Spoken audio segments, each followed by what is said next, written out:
大家好，欢迎来到我的频道，我是科技二流子。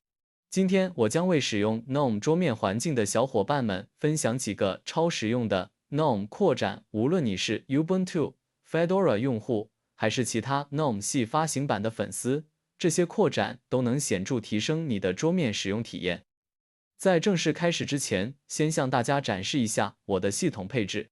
我使用的是 Ubuntu 24.04 LTS GNOME 版本为46。我特意说明这一点，是因为后续介绍的部分扩展在不同智能版本下可能存在兼容性差异。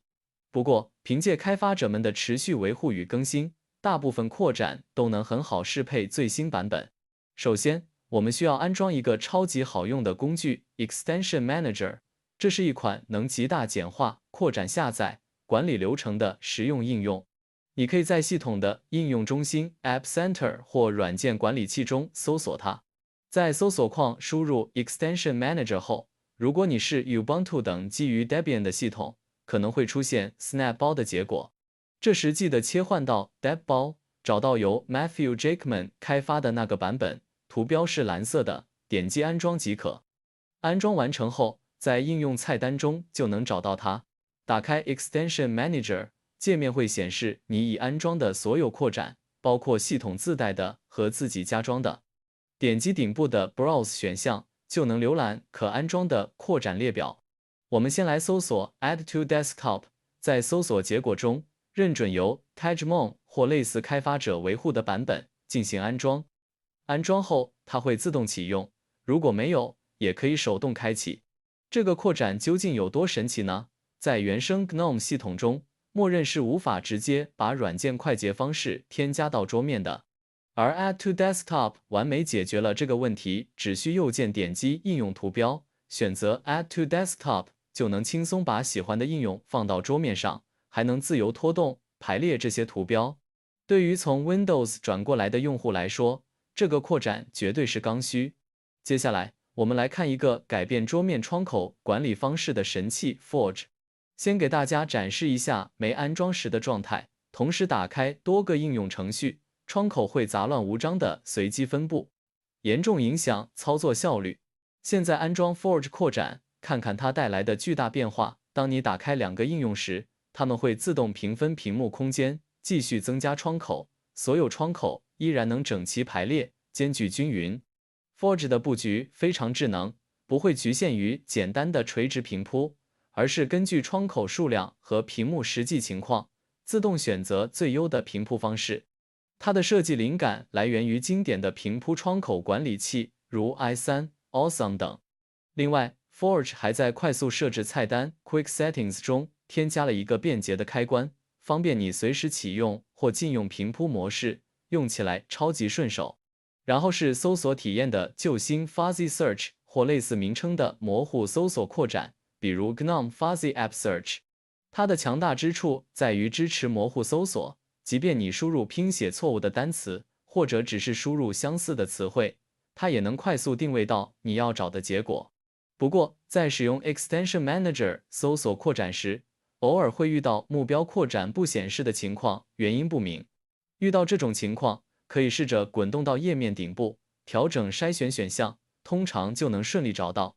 安装完成后，我们来实际测试一下，比如输入 Xrom， 它也能准确识别出你其实想找的是 Chrome。再比如打错字 Setting， 它依然能找到 Settings。这个小功能用起来真的很爽。下一个值得推荐的是 App Menu is Back 应用菜单回归。在默认 GNOME 设置下，打开应用程序时，顶部栏并不会显示当前聚焦的应用名称，使用起来不太直观。安装 App Menu is Back 后，无需任何额外设置，顶部栏就会实时显示当前正在使用的应用或程序名称，让你能快速了解当前操作状态，信息获取更加便捷直观。接下来是一个比较酷但需要谨慎的扩展 Custom Window Controls 自定义窗口控件。通过它，你可以更改窗口按钮的位置、颜色，甚至形状。安装前请注意，在 Extension Manager 中搜索 Custom Window Controls 时，会有警告提示这个扩展具有高度实验性，可能会导致系统不稳定或其他问题。建议先阅读用户评论和反馈。根据我的使用经验，安装后确实能自定义按钮布局，点击扩展的小齿轮图标，打开设置窗口。在 Button Layout 里，你可以把按钮移到左侧或右侧，还有 Traffic Lights 选项，能给按钮加上经典的红、黄、绿三色。Button Style 下还能选圆形、方形、斜切等各种形状。应用更改后，记得重新打开一个窗口查看效果。不过有个小遗憾，即使卸载了这个扩展，有些按钮样式更改，有时仍会残留。目前还没找到完美的恢复默认方法，希望开发者后续能优化。如果你敢尝试，欢迎体验这个高度可玩的扩展。接下来是 Logo Menu 徽标菜单。如果你觉得默认的 Activities 按钮有点鸡肋，不太实用，这个扩展可以用更酷、更实用的东西来替换它。安装完成后，它会把 Activities 按钮替换成一个紧凑的徽标按钮，默认是 Linux 相关的图标。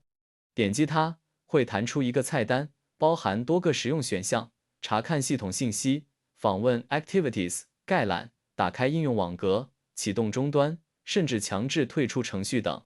你还可以通过扩展设置进一步自定义，进入已安装扩展，点击 Logo Menu 的齿轮图标。在设置里，可以更换徽标样式，比如切换成 Ubuntu、Fedora、Arch 的 logo， 启用彩色图标，或者上传自己的自定义图片作为 logo。在 Other Options 部分，你还能开启电源选项，把睡眠、重启、关机等加到菜单里，或者重新启用 Activities 按钮，超级灵活。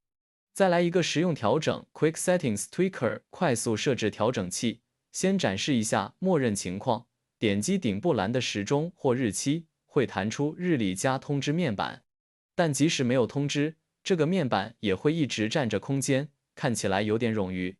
现在启用 Quick Settings Tweaker， 日历依然保留在顶部，但通知被聪明地移动到了快速设置菜单里。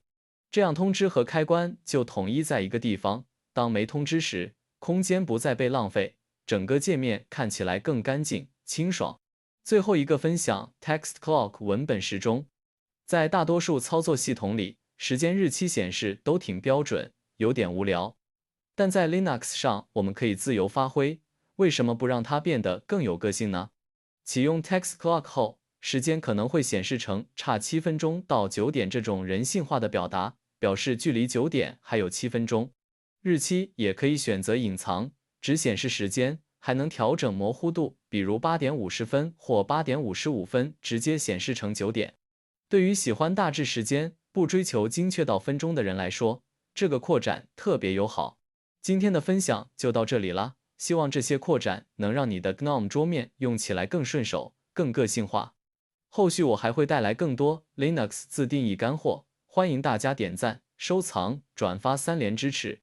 有任何安装问题、想看的扩展，或者其他想优化的点，欢迎在评论区留言告诉我。感谢大家的观看，咱们下期视频再见。